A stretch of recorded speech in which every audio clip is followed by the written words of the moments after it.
Hello! On the last single malt review, we're having a bit of a moan about how it can be hard to get high proof expressions of some of the bigger brand bourbons out here in New Zealand. Well, as if we're trying to prove ourselves wrong, this time we're looking at another high proof bourbon from one of the biggest labels. It's high proof bourbons all the way down this weekend. This one is, of course, Wild Turkey, and it's their 101, which refers to the American proof. But we would say that as the slightly less fashionable 50.5% ABV. Doesn't roll off the tongue quite so well. No, but I don't know. Yeah. Never mind. And so what it is, I have looked long and hard online, doing my best internet sleuthing to find out whether this is actually materially different in terms of its composition to normal wild turkey. Straight wild turkey, I suppose you could call it.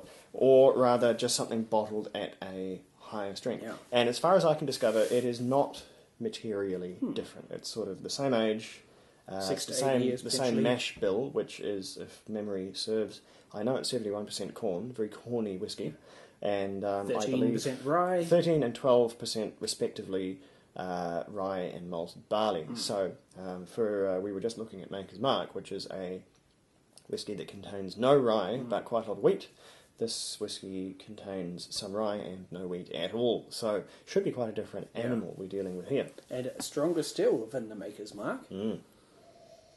Yes, not by a great deal, but a few points stronger. So we'll have 3.5, to it'll make a difference. see how it treats us without water.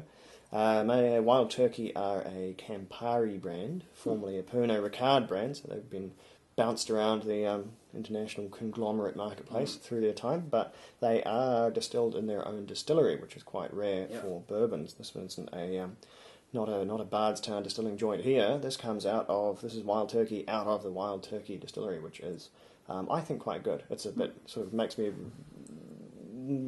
rings true to me for someone who drinks Scotch whisky, which always comes out of its own plant. It's quite intrinsic to Scotch that it always comes from a different place. So we will see how this one treats us. That is a rich, very dark, almost brown hue, which goes with the fact that it is significantly stronger than some of the bourbons we've tried lately, and also the fact that at least a significant component of this is between 6 and 8 years old. And stronger it may be, it's not. It's just on the edge of prickling the nose. Yeah. I can feel it, just sort of a few embers in there, but There is a strong lash of honey, there are some flowers and some richer, grainier bread and some spices, things you attribute to the rye component. on the whole, fairly gentle.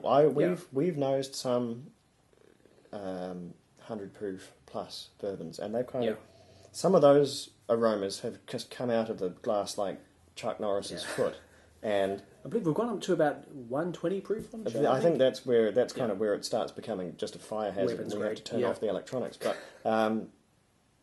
this is fairly gentle, and I think there might be a reason for that, in that Wild Turkey has a curious practice of filling at a very low strength, or comparatively very low strength. I don't know what the actual number is, but I think it only goes in at something like 110 American proof, so 60%. So it's not heavily diluted before bottling. Yeah, so this is pretty close to their full strength. But that means that the whiskey aging will take on a lot of wood character, but it will have a lot less, or a little bit less, of those savage volatiles to lose as it ages. So you could say that it ages more rapidly than a higher fill bourbon while taking on the same amount of wood character. So it's probably pretty expensive in terms of barrels, I guess. You could use that much more wood, but America apparently has nothing but more white oak, and the Scotch whisky industry is there to snap up absolutely everything they've used to put their whiskey in. So maybe it doesn't matter. Maybe they make money out of the process. Who knows? Still, it's not a fiery or harsh nose despite the high strength, but it is a complex and layered nose. There is a lot going on there. Yeah, it's sort of now we've got the rye back. We were absent of it when we had the Maker's Mark, and that changed things remarkably. This is smack dab in traditional bourbon nose country. The difference is the spice has come back. Florals and spice. It's got cloves, nutmeg. Yeah, clove, nutmeg, cinnamon. Ginger. Lots not cinnamon. Yeah. And bizarrely, perhaps uniquely, I'm getting a hint of peanut butter on that. How about you? Peanut butter? Yeah. It's been a long time since I've actually eaten peanut butter. But there's nuttiness. There's certain nuttiness. There's maybe some roasted peanut, like a sort of with the skin still on roasted peanut, slightly tannic quality to it, and some caramelized nuts, certainly. Caramel and sugars, toffee generally. Right on the end, there's a bit of soaked tobacco. Oh. If you smell sort of a tin of sweet pipe tobacco, that's probably the one there. Not sort of not cigarette or cigar. The sort of deeply sweet smell of just sort of cut tobacco has its own really unique. You know, my father used Sweet to flavour. very occasionally smoke a pipe a few times a year, and this is reminding me of some of that. Yeah, it reminds me deeply of Scottish mixture, which is well, if anyone knows what Scottish mixture is, then put their hands up. It's a very, very esoteric old thing these days. I don't think that's really. I mean, it's a pipe tobacco brand. It's still in circulation, but it's probably not in the community mindset these days. Who smokes a pipe anyway? Anyway, that's the nose, and I think it really is quite pleasing and quite stocky.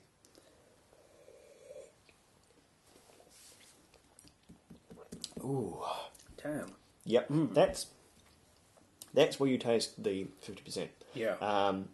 I think we were just on the Maker's 46, and that was just getting away with it. This one isn't quite as much. This one definitely warms you up. Yeah. When you have a slug of this one, this is definitely you are all of a sudden drinking a high proof bourbon, gentler though the nose may be. It is hot, but it's still very sweet and very smooth. There's quite a peppery note on this one. Yeah, orange peel, cloves, pepper. Yeah, it's white pepper. Kind of reminds me of a really peppery Syrah almost. Huh. I get more black peppercorns, but then again, when we're cooling over which colour of pepper we're tasting, then it's, but there's a lot of subjective character. Well, I mean, it's the same pepper. It's just a different sort of bit of the corn, I suppose. White pepper is more of the hot sensation, whereas black is more of the aromatic, peppery thing. I suppose you'd say white is more of a sensation, black is more of a smell, I guess. And thanks to the high rye component, there is a lot of layered spice, a lot of floral nuance going on here too. It is warm, it is big, it's very expressive. It accepts water very gracefully as well. That's gloriously sort of sweet and has a bit of, strikingly, considering it has no wheat, there's a bit of aniseed and licorice on that now, which is... I'm going to keep enjoying the nutty, seedy, sweet glory without water for now, because it is so readily drinkable on its own too. It's not light and easy to quaff, but it is so inviting and rewarding to take it as full strength. Hey, and Charlie is back. Here we go. Get that content. Nope. Cat content back up. No, I don't think Charlie's into the... No. Charlie won't drink anything above 30%. Yeah. I as much as I enjoy it with the water in the nose, at any rate, I wonder if it really is just higher proof wild turkey, if all I'm doing is recreating a cheaper version of the whiskey, because if there truly is no particular difference between this and normal wild turkey, then you get more out of the bottle price-wise if you go for the standard litre. I'd love to know whether there is something, whether this is older or has a slightly different mash bill, or really if there is something slightly different going on, because if there isn't, then really all you are getting is those few extra bits of proof, because normal wild turkey, I believe, is 43.5, or at least in this territory. So it's a fairly scant bit of difference, which does, I mean, I'm sure it improves the flavour. It makes it a distinctly high-strength bourbon as opposed to a more moderate-strength one. But, certainly you wouldn't want to, if you found yourself routinely putting water or ice in it, you'd probably be better off, economically speaking, buying the normal wild turkey, if there isn't any other differences. I don't have any standard wild turkey here to make a direct comparison. If I can hold on to a bit of this, I'll probably go and get some and we can have a wee crack at that, because I would find it amusing and interesting. Yeah. I don't know about the rest of the consuming internet, but it's an experiment I think I would quite like to I don't normally add water to a very strong bourbon, but I'm going to try just for comparison's sake here. Take it down to maybe 45-ish% at a very rough guess.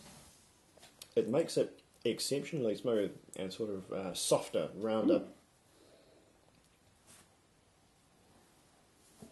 But again, I can't shake the feeling that all I've done is recreate regular wild turkey. That could well be the case, yeah. This one may be slightly older overall, it's tough to tell. Yeah. But again, yeah, adding the water is just, it's really opened it up and softened it, really. It is more like a standard strength bourbon by the standards of our market. I think we owe it to ourselves to do the comparison. Definitely. I'll hold a little bit of this behind and not drink it all. And, To know it maybe, it'd be hard to do, but find a bottle of the standard wild turkey, which is extremely available, and we'll have a little science a experiment. little compare, maybe. Yeah. With that one. Goodness, we're groaning with whiskies at the moment, but we'll just have to do this again next weekend.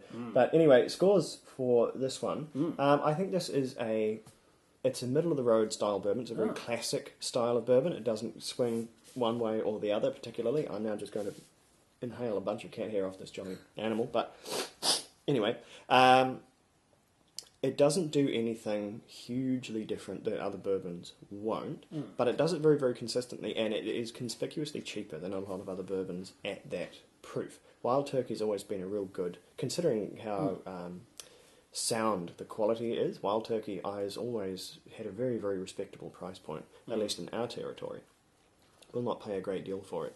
And so this one, for me, that's an 84. Well, I'll go a bit higher. A lot of our bourbon purist viewers, whose opinions I very greatly value on this sort of thing, are slightly aghast at us adding water to bourbon ever. And I've got to agree with them, especially on this point. I do prefer our higher proof bourbons straight up, and this is no exception. This really shines at its full 101 proof. It's 50.5 ABV.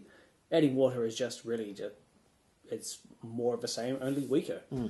Great on its own, a very expressive bourbon, and the high dry component means it has loads of flavour and oodles of character, and it's an easy 88 from me. There you go, strong stuff. Yeah. So there you have it, Wild Turkey 101. I'm probably doing it a bit backwards, but we will do the Wild Turkey 10 nothing normal, because you can trip over those in the street. They're so common and available. So look for that one coming On up. the bourbon track, we even got a couple more Woodford Reserves coming up soon, which I'm really looking forward to. We've got some mouth-watering looking options, just so close, but we don't have time for them today. We'll just have to come back and do them fairly soon. And I'll just go down the production line and get all of these done and get them out to you fairly shortly, and get some new cats on the roster. You've seen Charlie already. It's getting stale memes. Not good. Not good. Anyway, this was Wild Turkey. Thank you for joining us. Clucking good times. We'll workshop that one. The pun at the end is not guaranteed. I shall gobble it down. Slanger. There we go. Dave saved it.